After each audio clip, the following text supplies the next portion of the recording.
to skateboard, and how has it led up to where you are now?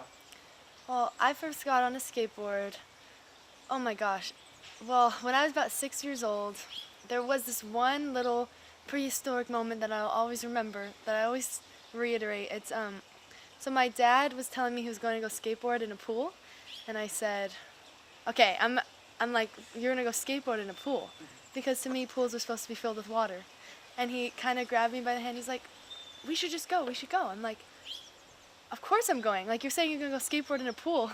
And then so we go, and I realized the bowl had actually been drained and had no water in it.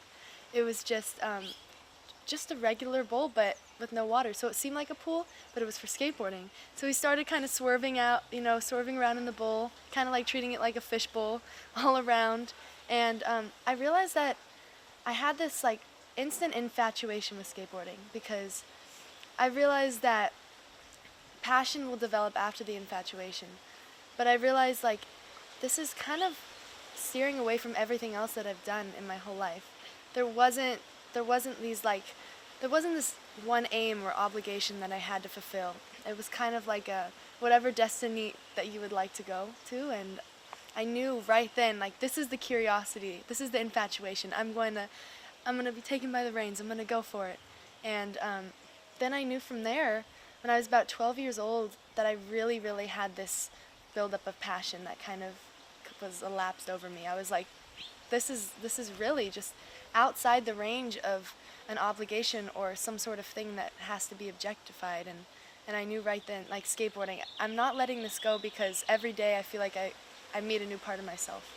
So I think that's when it all kind of happened, when I realized that there is no capacity of skateboarding. It's where you want to skateboard and how you want to skateboard. So. And so you had the passion and you had the love for it. When did you realize that you were as good as you were, and you were starting to be a little bit better than other people you were skating with, and then eventually to the top, you know? Well, I don't know if I really realized it a lot, like what I was doing in skateboarding, because I was so blown away and almost like intensely in love with it, that I looked at other people and I realized that we were like instant best friends, like, because we love skateboarding. We share that within ourselves. Like, among skateboarding, we love each other and we love skateboarding, and that's what we do. And we never really had that realization that, like, we are this. It was almost like now, all of a sudden, it's starting to kind of be wrapped around, like, our heads. This is kind of what's happening after our whole lives of doing it. And I think that's what really happens, is you're so caught up in the pinnacles and climatic parts of skateboarding, and the things that kind of, the most charismatic parts of skateboarding, that you forget to look at where you are a lot of times. So I think now we're starting to look at where we are a little bit, because people are asking about it, so it's making us realize where we are. And I think, but I did kind of start to realize that I was, immersed in competition and all of that around the age of 13 and 14. And that's when I kind of was like, wait, I'm just going to keep competing. And I realized there was a little bit of a small grouping with us, because we were all best friends, because we'd all grown up with each other since the beginning. So we didn't ever think of each other as real rivals, but more of like, how can we perform for all these people by also competing against each other? So I don't know, I think we realized it when we started standing on the podium together holding hands. And you seem to have a very cool kind of existential approach to it all, which is a beautiful thing. But when you were told you were number one in the United States, did that do anything for you? Was there a pride thing, or were you just like, oh well? That was the most heart-wrenching moment of in my entire life. Like, that moment was definitely the part of me that was like, is this really happening? Because I think tear-jerking things like that, you don't ever have real words for it. You kind of just look at people and you can look at them and be like, this is really happening. And I think I can't really comprehend it yet. I don't think I ever will, because that's the beauty of it, is like, you're left with that. You're left with the end of hours, basically the music of when it happened. You're left with it for your whole life. You never really comprehend it or have it sink in. Sure, it's ingrained in you, but it's always like, just, like emanating around you. Like, this is really happening. And I think when someone said, you're on the first USA national team, like, my best friends and I, we were looking at each other like, what does that mean? We were all trying to kind of depict it and see what it means. But what it really means is we get to share our passion with skateboarding with the world, I think, on maybe a visible platform. And I think being on a team like that is, I can never even say anything about it because it melts my heart too much to say it. That's awesome. Yeah. Did you grow up in San Diego? Born and raised? Yeah, I grew up in San Diego. I grew up in Encinitas, and I've been here my whole life, honestly. Like every time I'm out of the country, I realize like, wow, this is so much. It feels so weird to be outside of my home because I've been here for so long. But also I feel like every time I'm on my board, I re-meet a new part of skateboarding and I forget where I am. So then I'm like, where am I? But then I come back, I'm like, wow, I'm in Encinitas. This is like, it's probably the most ravishing place you could ever be. I just always smiles about that. So. Yeah. And the reason I ask is San Diego is such a mecca for skateboarding, and Yeah. obviously Tony Hawk and every other great name that's come out of here from skateboarding. Did that have any influence on you growing up when you started to kind of look at some of the people that skated here in San Diego?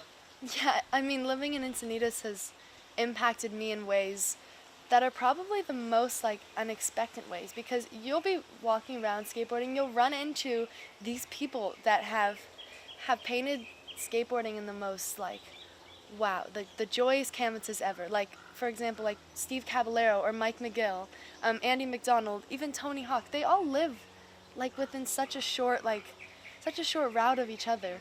And we're all kind of circumnavigating around the skate parks, not even knowing like where we are, and until we bump into each other, we're like, oh yeah, we all live here.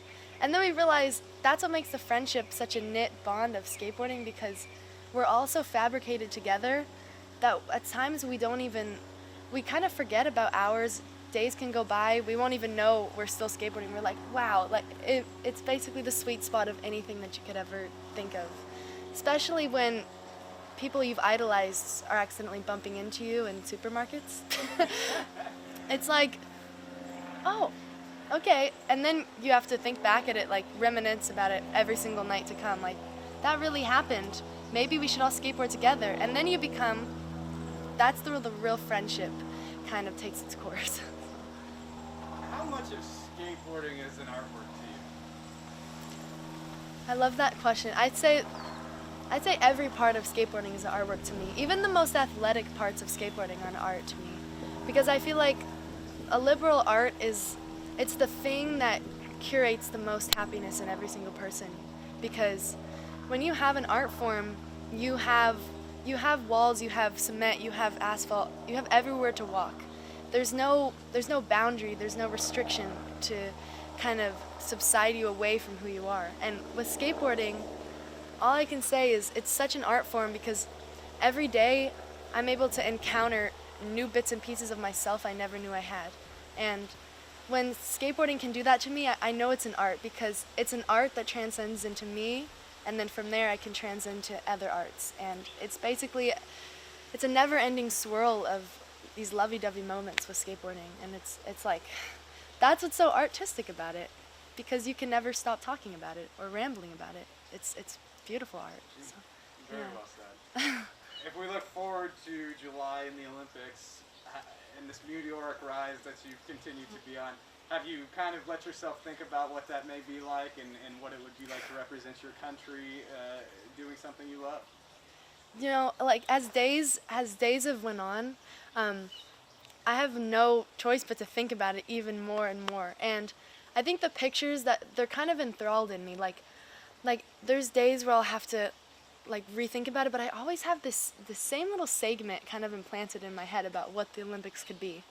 And then it's really trippy because if like we're ever there, if that moment really plays out, I'm going to be like even more in awe, even more stunned, even more silence is going to come over us. And that, especially if you're doing it with the people you love and the things you love, like your whole life. And sometimes you have to really have someone snap you out of it, because it can be so much of a dream that you're really in one, and you realize like, when am I going to wake up? When am I going to wake up? And the whole time you're thinking that. So sometimes you have to remember to always be in awe of the moment, but to not realize that, don't be too like overjoyed because you might forget where you are at one point. Like, I'm gonna be so in awe if it really comes true. But I definitely think about it more and more now, because I think a lot of questions are being asked now about how what pictures are you going to conjure up about the Olympics? What is it going to be like? And I'm sailing in the same boat as everyone else about what it might be like. So I always want to say, I don't know until the spontaneity of the unprompted moment, like rolls over me. I don't know how it's going to be, but it's going to be that much more majestical thinking about it beforehand. So. Yeah. And were you set to go when they were originally scheduled before COVID hit and all that? I was set to go, but there were a few more qualifiers still. It was about around this time, actually like 2 months ago from this time now, that in March actually, we were going to Lima, Peru, and that's when it all got canceled and everything was kind of like obliterated. It was like, that was that. And we're like, whoa. And there was kind of the set in stone point, like, we're done. And I was like, well, what does that mean? But then they said it was delayed until the 2021, so the following year. And I was like, well, I guess now we're all amongst a delayed dream, Yeah. It's not going to, if anything, I think it's going to make us long for it that much more. But also, I still can't believe it's already a year from that time. It feels like the whole 2020 was 5 minutes, but 5 years at the same time. So I think, there were a few more qualifiers at that time, but now I think there's a few less qualifiers, contemporarily. So, yeah. Yeah, you don't really strike me as somebody that would feel sorry for them being pushed back or postponed or anything, so I'm sure you took it all in stride, yeah? Thank you. Yeah, I think I was just like as starstruck about the Olympics as everyone else. I mean, even people who maybe don't even want to go to the Olympics, maybe they're still starstruck about it. But but they're going to be starstruck to know it's delayed too. So, yeah, I don't know. I definitely still can't believe it's already May. Yeah, it's wild. I'm always like, how does that happen? That's a trip. I don't know. Yeah. And so in the time being during COVID, when everything was shut down, you obviously couldn't go to skate parks, so I assume this may be the birth of what we have behind us. Can you tell me a little bit about this? This was commissioned by your hard work, yeah? Yeah, my family's whole backyard, I'd say it was all commissioned by our loves, because you see the gardens, you see the swings, you see a trampoline, you see skateboard ramps, you see hula hoops, and it's almost like everything is bound to be together. And there was definitely like a reincarnation of ideas that we were thinking about building when the pandemic happened, because we needed kind of like this sanctuary for people to come over and skateboard. And for us to have that too, because it never fades. Skateboarding will never diminish. So we wanted to replenish skateboarding and the ramps here. So we built a vert ramp, I'd say about 1.5 years ago now.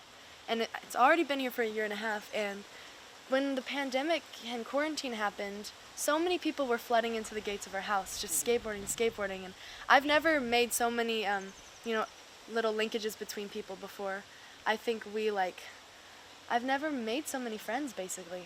Like, people that I only knew a little bit of, like, only grasped a little bit, like, they completely struck me in a different vantage point when I met them again, and we skateboarded all the time and went for ice cream and all of that. So this backyard, I think, it's been the collective friendship place. And it's actually called the Garden Ramp, I think now, because someone from Norway named Hector de Silvia, he was like, the Garden Ramp. And we were like, oh, wow. And then the other one over there is called the Iguana Bowl, because we used to have a 22-year-old iguana who would kind of be the owner of the bowl and everything like that. And I always feel like these stories like clash in such a maze way. I'm like, whoa. Like, I can't believe they're actually here. Who knows what's going to happen next? That's way rad. I kind of want to talk a little bit about your music. I know you play uke a little bit, and you've got some music on Spotify. Tell me a little bit about that. You kind of seem like a jack of all trades. Oh my gosh. Yeah, I guess I have music on a few platforms now. Like, placing him on those platforms was probably like a really self-reassuring moment. I was like, am I going to do this? Like, I'm going to do it. And a little bit was during quarantine. I started doing a lot of little recording with my friend Ron, and we would make these songs, but I'd write it and jot down the words and everything and then record it, and then we would go back in and kind of overlayer it with some guitar, or even there was this thing called swell guitar. You would press the pedal and all of the guitar would it would completely encompass the whole song, but you wouldn't really know it. You'd only hear little tidbits of it, without knowing. And somehow before, like when I was 13, I started falling in love with the ukulele. And my mom got it for me as a present after skateboard contests and a late birthday present. And I realized like, oh my gosh, I never knew how you could like toddle and like make riddles out of words just like skateboarding could. I'm like, everything that I do with music, I feel like I'm doing it with my skateboard too. It's just in different instruments of my body, but also using everything as well. And a lot of times my mom's like, should we do like sometimes we'll write songs together. She'll be like, do you usually do the melody first or the lyrics first? But I realized like the melody and the lyrics, like they're so euphonious like to each other. Like they really, really accompany each other, and not one can be really spat out before the other one because they're together. They're like that friendship between the skateboard and me, or skateboard and my friends, and all of that. And I've never really gotten to the bottom of the most ravishing parts of music until I started skateboarding and playing music together. I realized just the similarities between them too. So it's incredible. No, that's amazing. I kind of take a step back and look at the big picture, and it seems like you were probably raised very free-spirited and allowed to kind of indulge in a lot of things that you wanted to do. You kind of accredit that to you having a lot of different loves and interests for different things? Yeah, I really do, because I feel like if you can take one thing that you really love, and you can always implant it in another thing right across the street, because I think even the most different elements, and maybe a conspicuous versus inconspicuous element, they always share something that the other one has, because everything has a relation to another thing. And I just kind of picked up on that because I think music allows that elasticity too, to go to other things. And the more hobbies you have, maybe the more takeaways that you can, put into the other thing that you do. And I realized, like, why do one thing when there's a whole nother world out there? Not to mention worlds, like the plural of worlds, And sometimes we step on worlds we don't even know, and I realized, pick that up and put it into the other thing, and it can be, together it can clash and make the most beautiful thing. Or how will it play out today? And I think my mom really taught me about being free-spirited too, without even teaching me. She just, seeing what she does too, realized there's so many little channels and chambers in me. I just have to activate them by like being a little lackadaisical and realizing like what's going to flow out of me today, So yeah. Yeah, that's awesome. I think we could talk for hours and hours and hours. Yeah. For the sake of us being able to chop this down to 2 minutes for TV, I think that's probably a lot of what I want to talk about. Was there any